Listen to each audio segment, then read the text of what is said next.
పాపం యనుమల వారి హీగో బాగా హర్ట్ అయినట్టున్నది. అందుకనే స్టార్ హీరో అల్లు అర్జున్ ను అరెస్ట్ చేశాడు. ఆయన ఎన్నో కళలను ప్రదర్శించి ముఖ్యమంత్రి అయ్యిండు.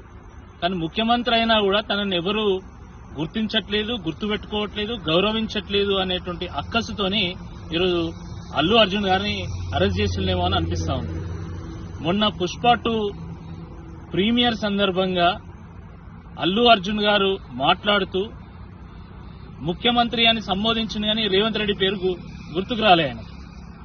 దాన్ని దృష్టిలో పెట్టుకుని ఈగోకు పోయినటువంటి ముఖ్యమంత్రి రేవంత్ రెడ్డి గారు ఈరోజు అల్లు అర్జున్ అరెస్ట్ చేశారు.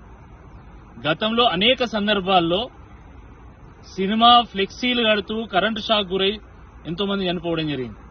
థియేటర్లలో తొక్కిసలాట్లో కూడా చనిపోవడం జరిగింది. మరి అప్పుడు స్టార్ హీరోలను అరెస్ట్ చేసిందా, నిర్మాతలను అరెస్ట్ చేసిందా, దర్శకులను అరెస్ట్ చేసిందా? మరి ఇప్పుడే ఎందుకు అరెస్ట్ చేస్తున్నారు?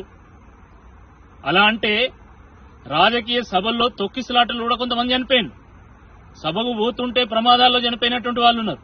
సభ నుండి వస్తూ ఉంటే ప్రమాదాల్లో చనిపోయినటువంటి వాళ్ళు కూడా ఉన్నారు.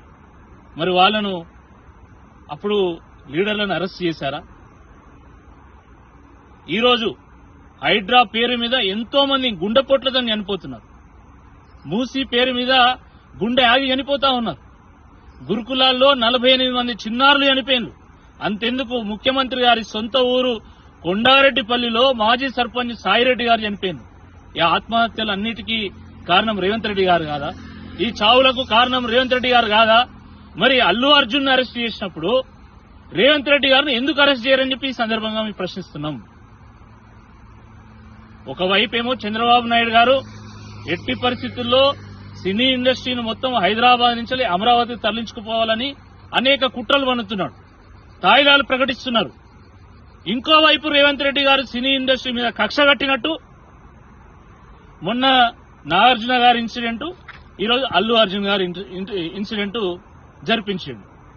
అంటే చంద్రబాబు నాయుడు తన గురువు కాబట్టి గురుదక్షిణగా సినీ ఇండస్ట్రీని మొత్తం అమరావతికి ఏమైనా అప్పయ్యప్పనున్నాడా అనేటువంటి అనుమానం కూడా నెలకొన్నది.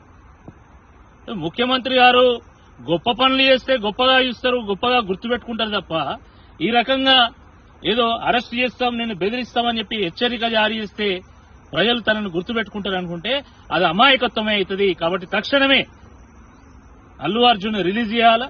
తప్పకుండా ఆ తొక్కిసలాటలో ఆ తల్లి మరణించడం చాలా బాధాకరణం. కానీ హీరోగా, ఆ సినిమా హీరోగా తాను బాధ్యత వహించి ఒక 20 లక్షల రూపాయలు ఎక్స్గ్రేషియా ప్రకటించడం జరిగింది అల్లు అర్జున్ గారు. అది ఒక ఆదర్శవంతమైనటువంటి స్టెప్. అది ఎవరు కూడా కావాలని చేయరు, కానీ అది జరిగింది. ప్రభుత్వ బాధ్యత లేదా? తొక్కిసలాట జరుగుతుంటే పోలీసులు ఏం చేసిండ్రు, అధికారులు ఏం చేసిండ్రు? దాన్ని కూడా దృష్టిలో పెట్టుకోవాలని చెప్పి ఈ సందర్భంగా మేము హెచ్చరిస్తా ఉన్నాము. తక్షణమే అల్లు అర్జున్ గారి వెంటనే విడుదల చేయాలి.